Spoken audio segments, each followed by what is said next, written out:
თუ დაეცემი, ის წამოდგომაში არ დაგეხმარება. თუ შეცდები, ის სახალხოდ დაგცინებს. ის ნერვებზე თამაშის ვირტუოზია და კოჟრებზე დაბიჯების დიდოსტატი. ის შეიარაღებულია მიკროფონით და ძალიან საშიშია.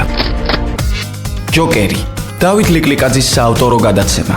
უსმინე ყოველდღე, შაბათ-კვირის გარდა, ძველი ქალაქის ეთერში. ჯოკერი. სასაცილოა.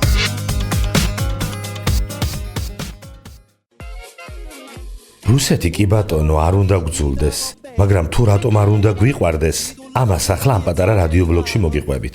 ეს გადაცემა ჯოკერია. მე დათო ლიკლიკაძე ვარ, თქვენ გვისმენთ რადიო ძველი ქალაქის ეთერში FM 107.9 გამარჯობა. 1722 წელი ვახტანგ მე-6-ს შეატოვა ოსმალებთან ბრძოლა რუსებმა. 1770 წელი ღალატი ასპინძის ომში. 1795 წელი ღალატი კრწანისის ომში. 1801 წელი ანექსია ქართული სამეფო ოჯახის გადასახლება. 1804-1856 წლები სისხლიანი ჩახშობა ჯერ მთიულეთის აჯანყების, შემდეგ კახეთის, მერე იმერეთის, ბოლოს გურიის და სამეგრელოს აჯანყებების ჩახშობა. 1887 წელი დიმიტრი ყიფიანის მკვლელობა. 1811 წელი ავტოკეფალიის გაუქმება. ამას მოყვა მოოქროვილი ხატების ძარცვა, დატაცება, ეკლესიების კირით შეთეთრება, სკოლებში, ეკლესიების სასამართლო სისტემებში ქართული ენის გაძევება და რუსულის დაკანონება. რაც ამ დრომდე მოისმინეთ, ვიგონებ რაიმეს? უკაცრავად.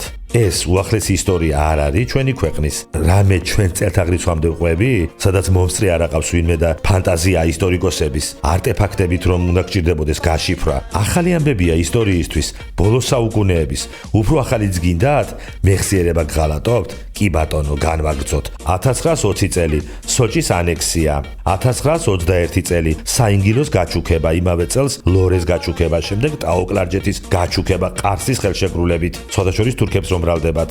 ოკუპაციამდე საქართველოს ფართობი შეადგენდა 107,600 კვადრატულ კილომეტრს, სულ რაღაც ერთ წელიწადში შემცირდა 79,700 კილომეტრ კვადრატამდე. 35%-ით შემცირდა მეგობრებო საბჭოთა კავშირის პირობებში. 1920-ან 1930-იან წლებში ათობით მიტროპოლიტის, დეკანოზის და მღვდელის დახვრეტა, ეკლესიებიდან გუმბათების მოხსნა, ძარცვა, ნგრევა, ეს და მთელი შემდგომი პერიოდი მათი გამოყენება ფურნეებად, საწყობებად, ბოსლებად, აბანოებად. 1927 წელს სტალინის ცნობილი რეპრესიების დროს რუსეთმა ერთმორწმუნემ და უფროსმა ძმამ დაგვიხრიტა ათობით 1000 ქართველი, მათ შორის მიხეილ ჯავახიშვილი, სანდრო ახმეტელი, ტიციან ტაბიძე, ევგენი მიქელაძე, პეტრე ოცხელი, დიმიტრი შევარდნაძე, გიორგი მაზნიაშვილი, რომლის დამსახურებითაც დღეს აჭარა საქართველოს იურისდიქციაშია, სხვათა შორის ნიკოლოზ მიწიშვილი, ვახტანგ კოტეტიშვილი, ბესარიონ ჭიჭინაძე, მემედ აბაშიძე, გრიგოლ წერეთელი. ეს არის ძალიან მცირე ჩამონათვალი იმ 10,000-ზე მეტი დახვრეტილიდან, რომლებიც ქართულ გენოფონდს წარმოადგენდა,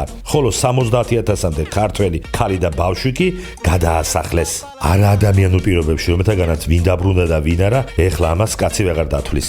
1941-45 წლებში გერმანია-რუსეთის ომი, 300,000 დაღუპული ქართველი, მოსახლეობის 10% საქართველოს ტერიტორიაზე ერთი ბომბი არ ჩამოაყენა, სხვათა შორის. ომის შემდგომი საბჭოთა საქართველოს სტუდენტებისაგან შემდგარი პატრიოტული ორგანიზაცია სამანის 17 წევრის დახვრეტა, მეგრელთა საქმე, ყოფილი ტყვეებისა და მოტყუებით დაბრუნებული ემიგრანტების გადასახლება ევროპის უმაღლესი მწვერვალის იალბუზის ანექსია, 1956 წლის 9 მარტი, 1978 წლის სახელმწიფო ენის გაუქმების მცდელობა, 1978-1999 წლის ავღანეთის ომი, დაიღუპნენ ასეულობით პირდიტველა ქართველი ბიჭები, რა გვინდოდა საერთოდ ამ ომში. 1999 წლის 9 აპრილი, ორლესული ბარებით დაჩეხეს ხალხი, მათ შორის ფეხმძიმე ქალბატონი. 90-იან წლებში თავს მოხვეული ომები სამაჩაბლოსა და აფხაზეთში. 2008 წელი ომი საქართველოს წინააღმდეგ. 2008 წლიდან დღემდე მცოცავი ოკუპაცია, გატაცებები და მკვლელობები ადმინისტრაციულ საზღვრებიდან. რასაკვირველია, ეს ყველაფერი არ არის, მხოლოდ შრალი ისტორიები და თარიღები მოვყევი. თუნდაც ამიტომ,